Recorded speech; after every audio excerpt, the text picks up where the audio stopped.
Good morning, afternoon, evening, whenever you see this. This is Dee with Older INFP Insights. And I decided I was going to do nothing today and rest. And here I am doing a video. So I am staying in the house with sinus problems. Here it is, 1st of January, and I saw what looked like pine tree pollen on my car yesterday. This January, we're not supposed to be having this stuff. So yeah, I'm going to stay inside today. I'm going to do, the topic today is one that was presented to me by one of the viewers. I want to thank you. It was done a while back, but I've been thinking about it and I haven't figured out how to address it. I could talk forever on it. But the question is how to hold boundaries with others without the fear of sacrificing your own energetic safety. That's a mouthful, and that is a very, very, very good question. Very in-depth question, and I want to give the answers that I can give. The first thing that pops out to me is, first off, I want to say thank you for watching. If you're new, I will just say I love the comments, but please be kind. Unkind comments will be, or those that are not meant for the better good of the channel to help INFPs, I will delete it. Thank you. So the first thing that pops out about this long question, how to hold boundaries with others without the fear of sacrificing your own energetic safety. First word that pops out to me is fear. First thing we need to do is to get rid of our fears. Don't feed the fears. That's hard. That's easier said than done. I think maybe INFPs have more fear than we think we do, and we can put it into another emotion, another word besides fear, anxiety, dread, whatever you want to do, whatever you call the deep seat to a lot of it is actually fear. So put it in the comment below if you feel a lot of fear. As old as I am learning this. This is a question. I think the universe sent this question to me. This is something that I've been working on vigorously for almost a year. Not many people know this, and I will tell it little bits and pieces, but I will tell it that about a year ago, I had a major crash, neurological crash. My nervous system got very dysregulated. In the olden days, they would call it a mental breakdown. In Western medicine, they'd call it a mental breakdown. I'm not a fan of Western medicine. I appreciate it. Sometimes we need the chemical medicines, but I'm not a big fan of it. As I've mentioned in some of my other videos, my background is in a more holistic view of taking every part of a person. Whereas what was told to me, what happened to me was my blood pressure went to stroke level. They thought I might have congestive heart failure. They thought I was having a heart attack. I was in the ER. So naturally, I went to all kinds of specialists, had all kinds of tests run. It all came back normal. So naturally, according to Western medicine, if it's not your body, it's your mind. I just need therapy. Something wrong with my brain. Did that. That didn't help. I am learning from watching YouTube videos on the holistic view. I have watched a lot on chronic fatigue. I don't have any diagnosis other than anxiety, which would be part of like the fear. That's just what the Western medicine does. But I watched a lot on nutrition. I watched a lot of videos on chronic fatigue. I watched on everything. On the mental aspects, on the physical, on the heart, circulatory system, long COVID, because I am a byproduct of long COVID with fatigue. All of that. And the common thread to all of that happens to be the neurological system. So I won't get into medical stuff today. That's not my thing. But just to say, one of the therapists I had 8 in a month. It was one of these online things you could quit if you didn't like them. So in true INFP style, somebody says something I didn't like, I just dropped them, pick somebody else. My daughter told me I'd have to stick with one. But one I did stick with for a little bit. She asked me, just out of the blue one day, she asked me, pick a time, or was there a time in my life where I felt safe? This has to do with safety here, energetic safety, your safety, and fear. That I didn't feel fearful. And I said, I thought about it, and I said, actually, no. I think that's something that we can all relate to. That there is kind of a fear. Maybe that's why we don't go out and do a whole lot. I'm one of these, I've always put myself out there. I used to call myself a masochist. Because I'm an INFP-A, I'm the assertive type. I do put myself out there to a lot of things. I've enjoyed my life. But we started talking about fear. So one of the things, exercise that helped me was before I went out the door, because I'd get fearful that my heart rate would go up, my blood pressure would go up, just trying to go out the door. So just say things to me which work for me, that I'm just telling about my personal experience, was that I'm going to be safe. I just told myself I'm going to be safe. And that worked. And it's a changing in your mindset. So I've worked on all that, and the nutrition part comes in. I think we have to work on ourselves first before we can deal with other people. That's another thing. Work very hard on ourselves before we can really get into other people and how to interact with them. That's what I am finding on a personal level. I don't have much interactions with other people. I'm in the position where I don't have to. Thank goodness. It's taken me this long to be in this position. But I worked on, you build up your immune system through your diet. There are tons of videos about that. I like videos because I just live on YouTube. It's on my TV, so I can do that. There are all types of foods that build immune systems. You build your immune system, you get yourself to the point where not only that happens, but I think it helps with the fear. It helps, the whole thing is just tied into your nervous system. And I also get into, I will give you some resources, and then I'll move on to how to deal with people. Couple of resources. Now, what's recommended to me, I just look what's recommended. What's recommended to me are like attachment style, attachment theories. I think that has a lot to do with us as individuals. What is your attachment style? I'd be interested to know if you want to share that below. You can share it and then delete it. Nobody will see it but me. What your attachment style is. I think I'm a fearful avoidant. Here we go with fear again. I think I'm a fearful avoidant because every time something really good has happened to me in my life, I get scared and I quit. That's true. I have to fight through it now. But that is comes back to be fear. A couple of people that I watch, and there are a lot of people, and you can pick who you want to read about, who you want to watch about, but I would suggest that it is a tool, just like the MBTI is a tool, and we are INFPs, but that is just a part of who we are, and it's a psychological part of who we are. The attachment styles, two that I have watched quite a bit. One is Thais Gibson, and the other is Heidi Priebe. And both of those have their own programs if you're interested in learning more.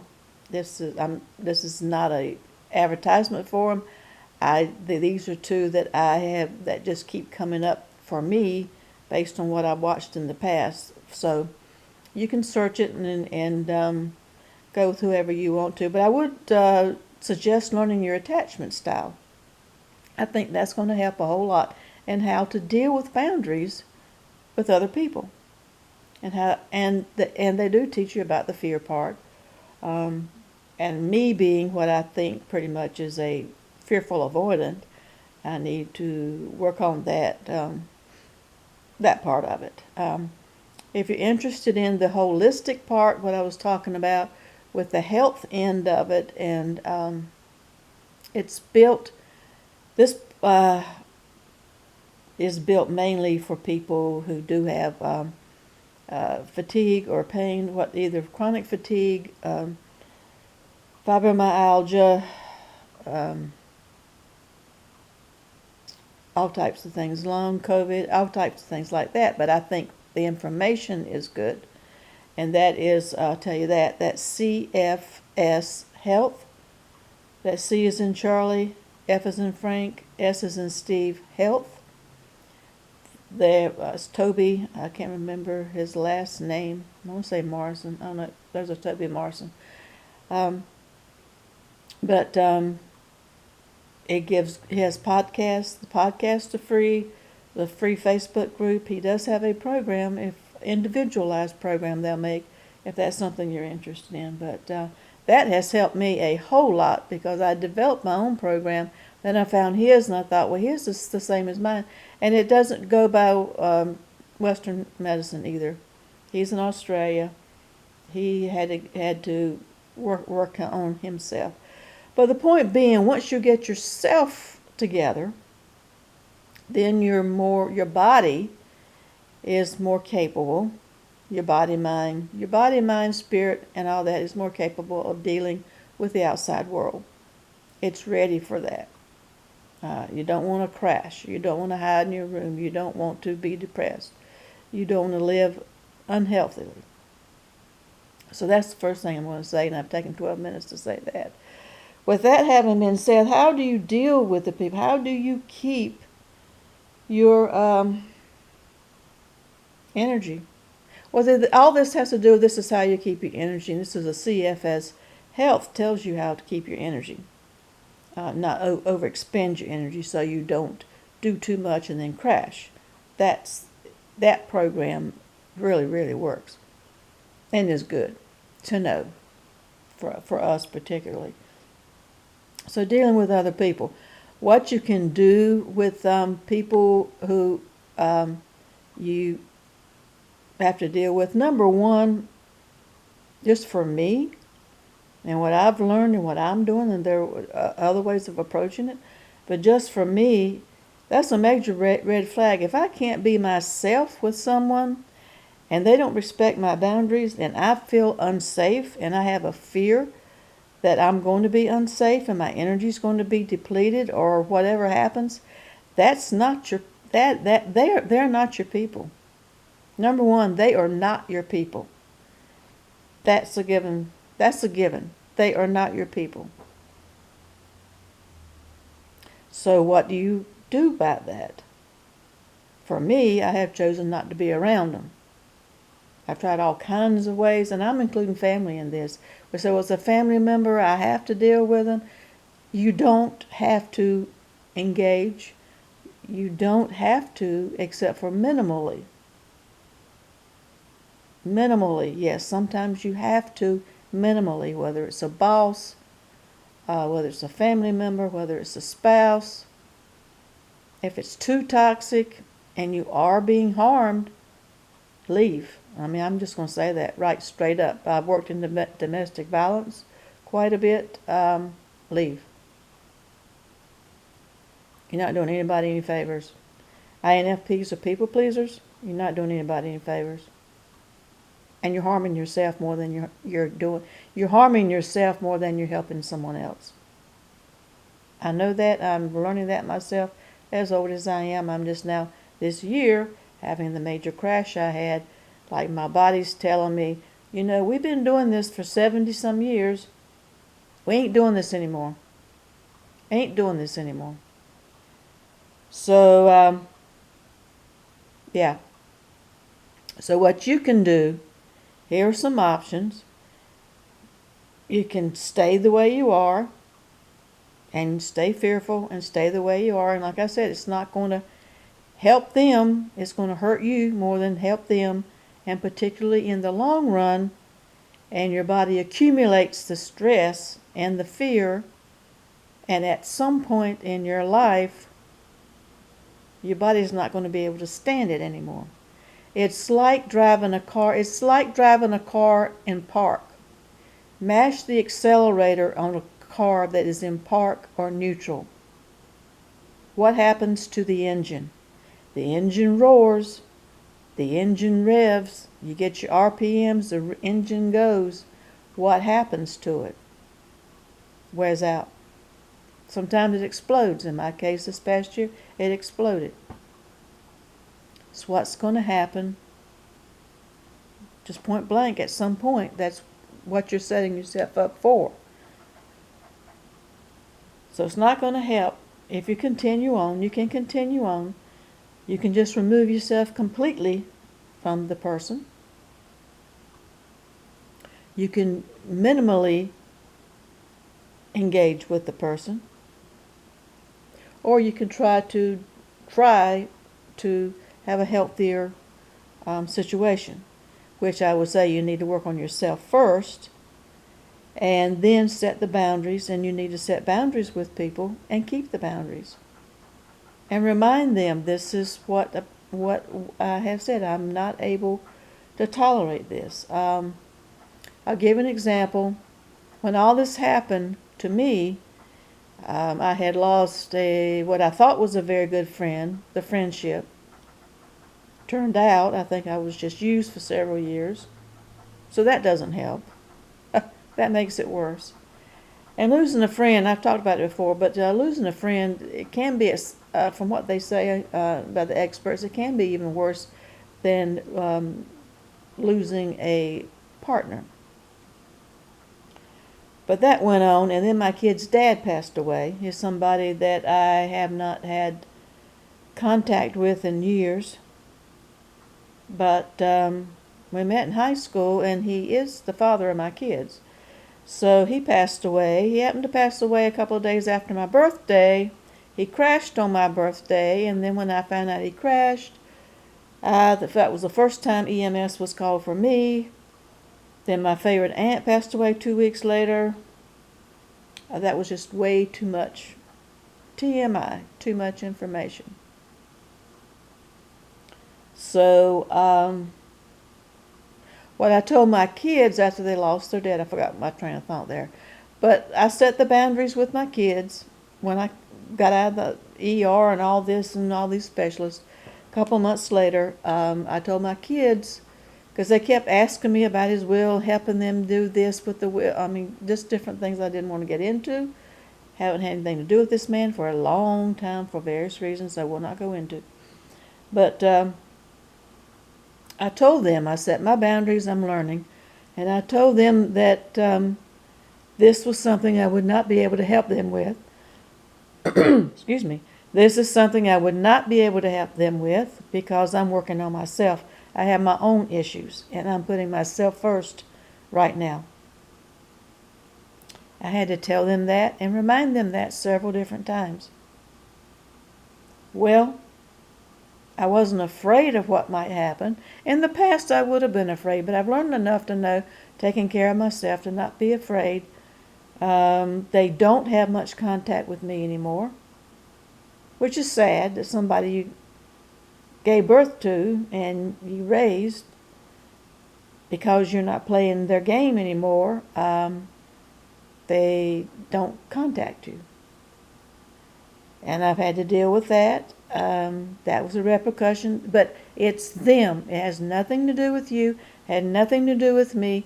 It is totally on them how they respond. How they respond. But it made me feel better because I'm keeping true to who I really am. I'm keeping true to who I really am. That stress and that fear, not there. My energy didn't get more depleted. It would have been more depleted. I would have been sicker. I would not have been where I am right now. I am mostly alone. because people have left. By setting boundaries for what I can and can't do anymore, a lot of people have left. A lot of people don't come around. Most people don't come around. But I'm getting back in touch with me. Not back in touch, I'm getting in touch with me. I'm healing myself. So that's what I want to say. I know I could talk forever on this subject. If anybody wants more information, I do, like I said, I do one-on-ones. I would be glad to get into some of that, not to give medical legal advice, but just how I went through it and give you some resources that I know helped me, and what types of things helped me. But it's a full-time job working on yourself. But it's well worth it. It is well worth it not to be the doormat anymore, not to be the scapegoat. You can do it. I may sound like I've done it, I'm doing it. I've done all the mistakes everybody has made. I won't call them mistakes. I call them learning lessons, life lessons, because I wouldn't be who I am without all of that. So I'll just end it there. It is longer than I wanted it to be. Thank you for the question. It is something that can be talked about forever. If you have any further questions or comments, please put them below. Like, share, subscribe, and as always, stay safe.